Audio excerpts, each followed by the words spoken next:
is it? That's a good fish. Oh, he's taking drag. That's not supposed to happen. Oh, this is a massive pig. Come on. I think this is the biggest one yet. Just a matter of getting him up. Oh.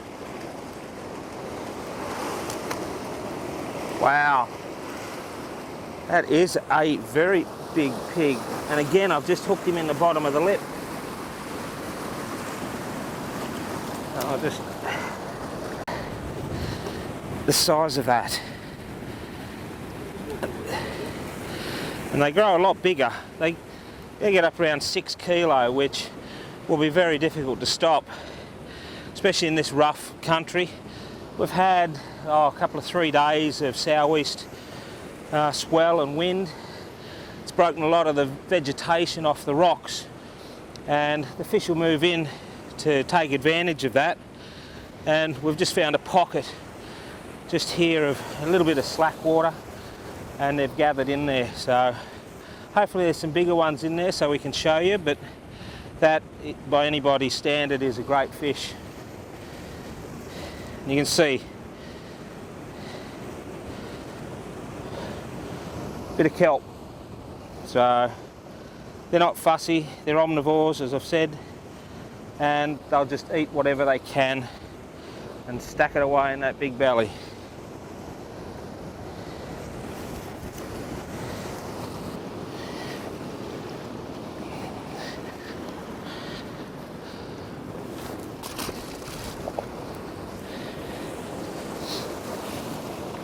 The bait we're using is just venomite prawns that we buy from Coles or Woolies. You can get them in a 5 kilo box, about 10 to 12 bucks a kilo. And just peel them, throw the heads in, the shells, that's all the burley you need. And then the prawns, if they're big enough, you can break them in half. You've got 2 baits. But the pigs absolutely love them. But then again, so do the brim, the kelpies, the wrasse, everything.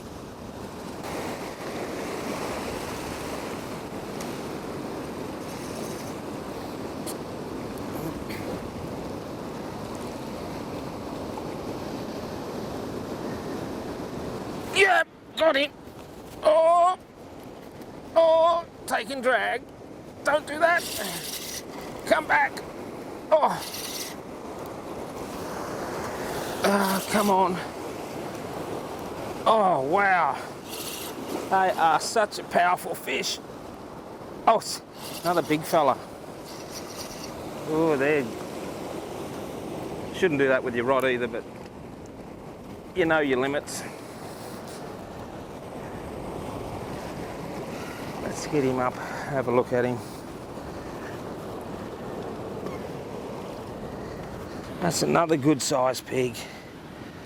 That's probably a good eating size. That be about 2 kilo, and it's probably the best eating fish you'll get from the rocks. So we might hang on to this one as well. We only need a couple for the table, so we'll just keep him in a rock pool until we're ready, and then bleed them, break their necks. And that way you'll ensure that the quality of the flesh is the best it can be.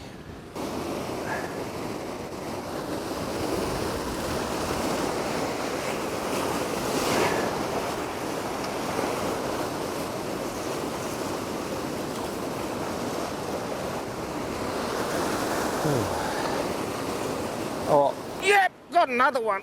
Oh, they're going off today. Oh, God. And that's on account of this rough weather. You can see how rough it is outside, but the advantage we have here is we've got a lot of, oh wow, we've got a lot of broken reef out in front of us. It takes a lot of the power out of the waves, so we might get a wash now and then, but he's just working his way up that surge and that wash back. It takes a lot of the power out of the wave, so we can fish here reasonably safely. And he's off. Damn. So we're in no real danger. Tide's about low and it's about to run in. So once the tide starts to come in, we'll retreat back to another spot and leave here. But while ever the fish are in this hole and we've got safe access, we'll just keep fishing.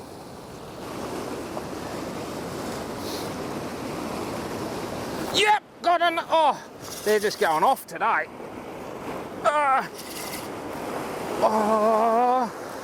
Oh man, they're taking drag. They're not supposed to do that.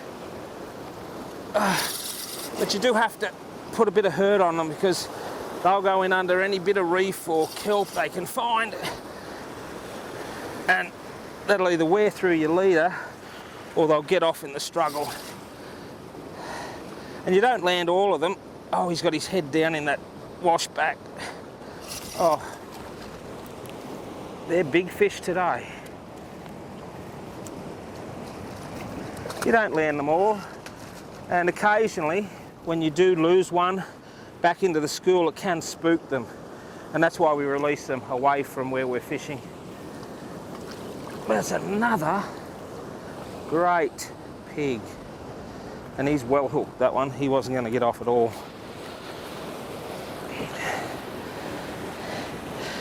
But they're fairly thick, that bit of burley from the prawns. It's obviously working. There's a drawing them into the hole we're fishing. And the hole's probably only 15 feet deep, but the fish accumulate in there. If it was clear water, we wouldn't get near as many fish. We get a lot more pickers, kelpies, wrasse. Whereas with that milky, cold water that's been stirred up by the sou'easter, the fish feel like they've got a bit more protection and they move in.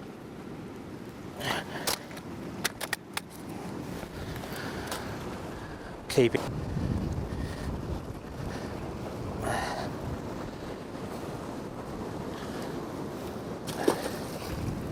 The other piece of advice, when you get waves rolling through like this, just let them come through, fill up the hole you're fishing, and then cast in behind them. Because you get that momentary slack water where your bait can sink. The other thing too, when you've got a strong wind against you, try and keep your rod tip as close to the water as possible. Because that eliminates a lot of the wind drag and you'll feel the bites a lot easier. Like that bite. Oh, he's just playing with it. Come on.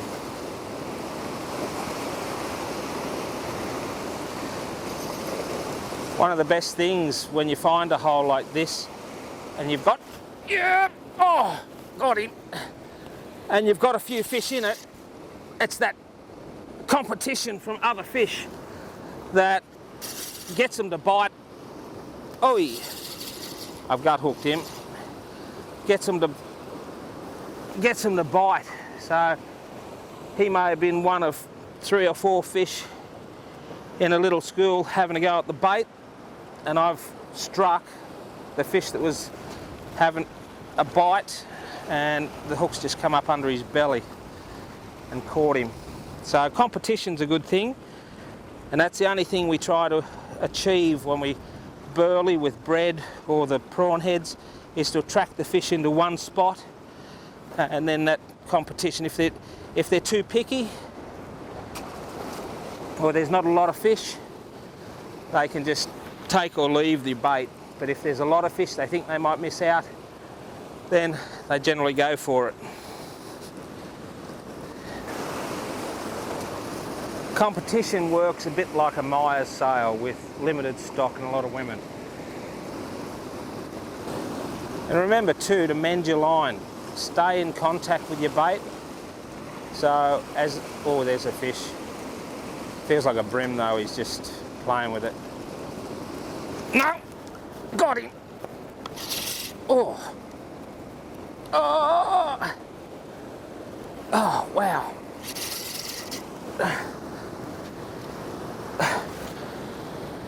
Oh. Come on. Come on out. Oh, he's gone in under a rock.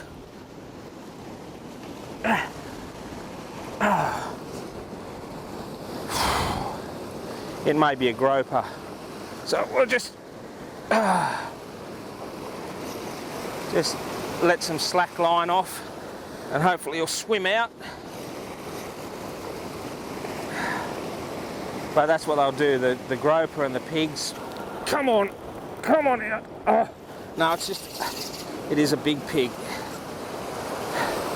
But I'll get you round kelp or in a cave or something, and when that happens and you can't pull them out, just give him a bit of slack line. Oh no, he's done it again. Give him a bit of slack line and hopefully they swim back out the way they went in. Yep, he's out. I think they're getting bigger. They are getting bigger. Wow. But he went in under the kelp a couple of times then. And there was a lot of kelp fronds just floating in the current, and the fish will get round them if they can. Wow. Whoopsie, come here. Hey, that is a very good specimen. And again, on prawns, you don't need to go harvesting cungy. You can supplement your bait with cungy or cabbage. Cabbage down around Sydney where you get a lot of pickers, mado, sweep. The prawns do tend to get picked off your hook very easily, and cabbage is really one of the only baits that the pickers won't attack. So in certain locations you got to pick your baits, but up mid-north coast, south coast, prawns are the pick of the bait.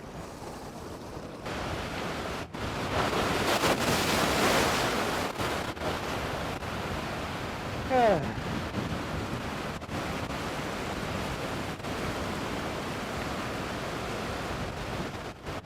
We seem to be getting everything we don't want.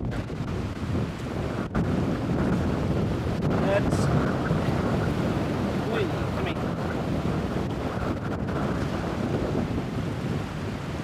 That's a silver drummer. The eastern rock blackfish aren't actually a drummer. They're related to the blackfish family, but they're often called black drummer. But that is a true drummer, a silver, not much good to eat. So we'll let this fella go. They're a great fight. That's about where their reputation ends.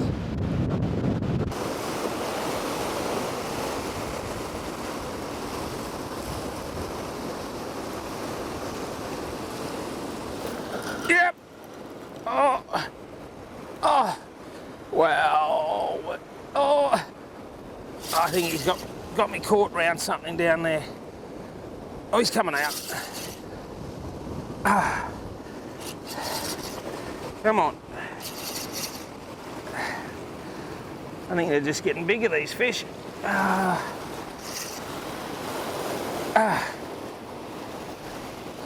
Oh, he's round kelp. It's going to be difficult. But, oh, he's right round it. I'm going to have to go and just pluck that kelp frond off. As he swum. No, he's off it. Good.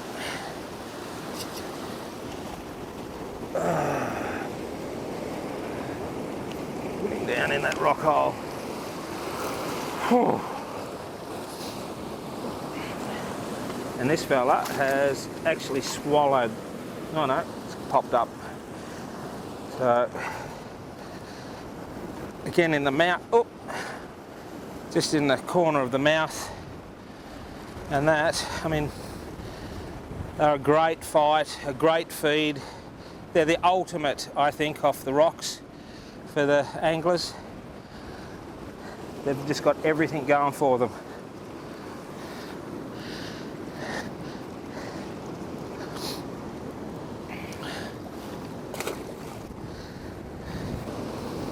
We did start catching a few bream earlier, but I think the burley has drawn these pigs into the hole, and the bream have been a little bit displaced.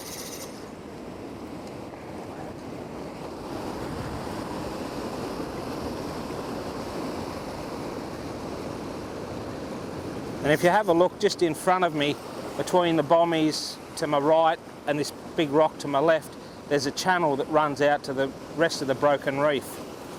The fish that we're catching, like this one, are swimming in through that channel to get to all the weed that grows here. Oh, where's he gone? Oh.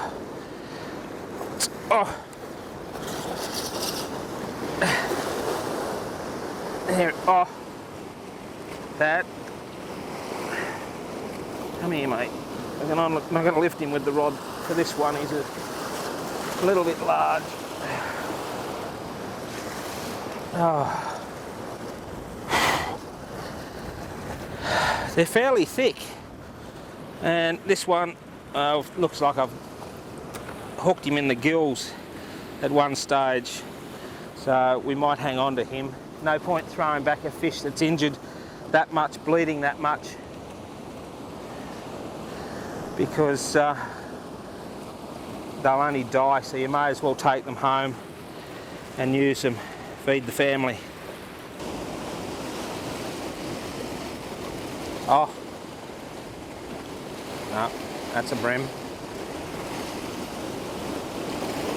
That's not. Oh, yeah. Oh, that's not a bream. Oh, come on.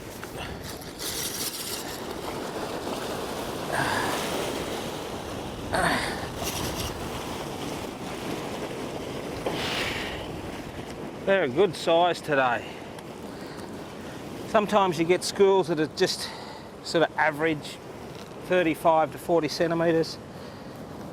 The ones we've got in the hole this morning are all good size. You'd only probably need 3 for a feed, so we'll let them go from now on. We've got enough.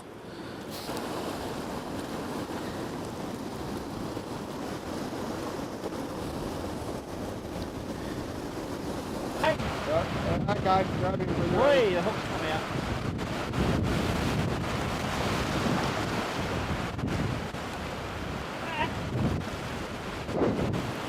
Here's a fantastic specimen of a rock blackfish. Oh, they take some fighting. And that big, best part of 2.5, maybe 3 kilos, just on the cooked prawn. And boy, they wear you out. That is amazing.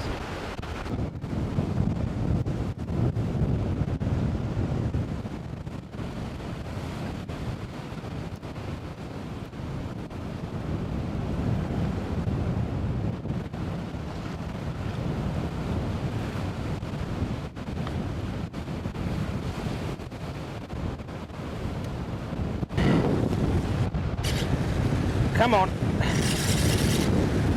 Oh.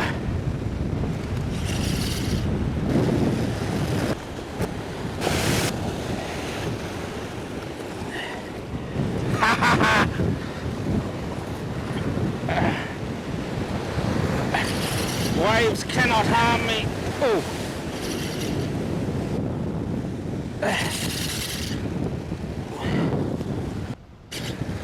Come on.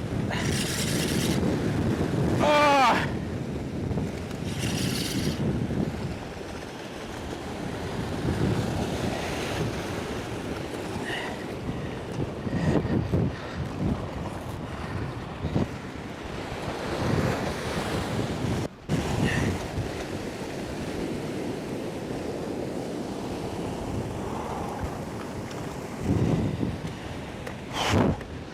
is going off today. That's another good sized pig. And they're just in behind the bommy out the front here. So wait for a lull in the waves, cast into the calmer water, and they're just picking up. There's no bite, it's just grab and run. If they don't, they miss the bait and miss a feed. So that's the sort of bite you want though. Just flat rod and get it straight into them. Another good one.